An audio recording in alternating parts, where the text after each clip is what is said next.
Well, actually, no. I think you know why I'm wearing shades. Because like I always say, the first visit is always the hardest. I usually wait at the corridor mismo. So, I waited for him there. Nung narinig ko kaagad yung ano ng pinto, tumakbo ako. He was okay, but at first I noticed that he had drier lips and skin than usual. That's why I imposed a rule today, kada iinom siya ng Coke, dapat may few sips of water. And then eventually, after he finished about, say, 3 cups of water, nag-okay naman. Natakot kasi ako kasi medyo mapula yung mata niya. So sabi ko baka dry. And he just needs hydration. So, ayun. How long has it been, Kit? My last visit was around January. I don't remember the exact dates. Basta around that time. But was your father very excited to see you and welcome you as well? Yes, of course. Actually, may kasalanan ako ulit na late ako. Well, to be fair, I just arrived this morning, which makes it very hectic for me. May jet lag pa ako. I overslept a bit, but nakasunod naman ako. And balita ko, I asked the guard, obviously, na kung kumain na siya. Sabi niya, wala daw, kasi 1:30 exactly siya naghintay. Sabi ko, hala. So, kaya medyo madami siyang nakain during the visit. Yung pancake na gusto niya. And ayun. Kit, let's go to Davao. It's going to celebrate the Araw ng Davao, 89th, I believe. You're not going to be there during the celebration. I will be there, pero secret lang yung date. Okay. I will be there because I have a few friends organizing some events and I just want to show my support. Syempre, Okay. I'm proud of where I come from. Do you have a message to the Davaoenos in relation to the celebration? Sa mga Davaoenos, magkita-kita ta diha and happy araw ng Davao. Maupod ng greeting ni Tatay Digong, happy araw ng Davao. Nakitaan niya ang murag pa light show nila sa City Hall. He was very happy about it.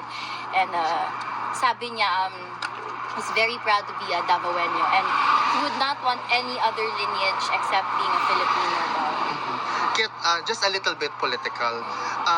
Were you able to follow the confirmation of charges hearing? Actually, no. I'll be honest, hindi namin kaya manood. I think it's the same for the four of us and for my mother. We don't really watch the mismo because hindi namin kaya, honestly. It's hard for us. But of course, we do keep in touch with the legal team and just to see the progress. With respect to the waiver, Kit, signed by your father, we're not attending the hearing. Sinabi niya doon na, kaninyo ako magpabiling sulugoon. What do you have to say to that point of view of your father, even though he's already been incarcerated for almost a year now, but he remains faithful? Always the same. Always the same. Ana, gyud siya. He rarely ever calls himself politician. Di magaling na magpatawag ng presidente sa una during his time.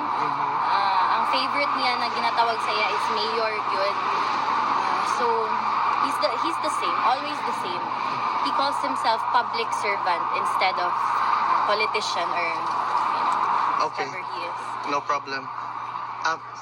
Kit, just to conclude this interview, just a quick interview, do you have a message to those individuals who still continue attacking your family up until now, may it be through different means or platform? I do not because first of all, I don't give attention, time, and effort to the ones who aren't worth it. I've always been like this ever since I grew up in the public eye. I've been exposed ever since, even as a teenager. If you notice, I only speak up when it comes to defending my mother, my father, my family. But at this point, it's there. VP Sara just announced that she's running for president this 2028. And in fact, ayun, napag-usapan namin ni PRRD, may sinabi siya, sabi niya, although he is beaming with pride hearing that, he also feels for her talaga. Because he said na parang no amount of adulation and honor could ever compensate for the misery and agony daw of being president. Sabi niya, look at me now. Sabi niya, ito yung trono ko, like pertaining to the chair beside him na yung But just a quick follow-up on that. What's your reaction to your sister, Vice President Sara Duterte, when she announced to run for presidency? All of us are very proud. We talked about that. But also, there's this fear inkling for her, of course. She has children who are bata pa. And, you know, that makes all of us a target. But, well, alam namin kaya niya. Siya pa ba? Diba? Alam niyo yung ugali ni VP Sara. Mas matapang pa yung sa tatay namin. Tsaka, fighter talaga. Our papa raised us to be that way, all of us. Any message to the Filipino people who still, up until now, we're almost reaching 1 year, message to them with respect to their unwavering love and support to your father? So, para sa tanan, no, to every Filipino, maraming salamat sa inyo.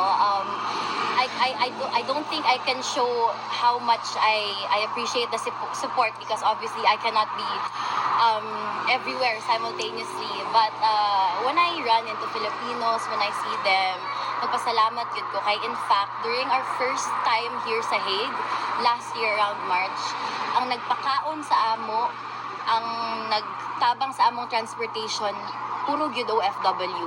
I don't think the first time na ako diri, I don't think I've ever bought food for myself. So, di ba, dito man minamayat. Pero ang sa tinood lang ha, I told my father this, the love of the Filipino people for you extends to every descendant. Ingana siya kaano. Kay, dako gyud kayo nga tabang ang mga Filipinos. Sa amo even here, sample na kay Ate Jamie, ang sapatos, di ba? So, daghang salamat yun to everyone. Munta magpadayon ta, hantod kay Inday Sara kung unsa man ang plano sa Ginoo sa iya puhon. Daghang salamat sa inyo and we are here right with you. Kitty, on behalf of the Filipino community in The Hague, welcome back to the Netherlands. Mabuhay ka. Thank you, Vin. Thank you, everyone.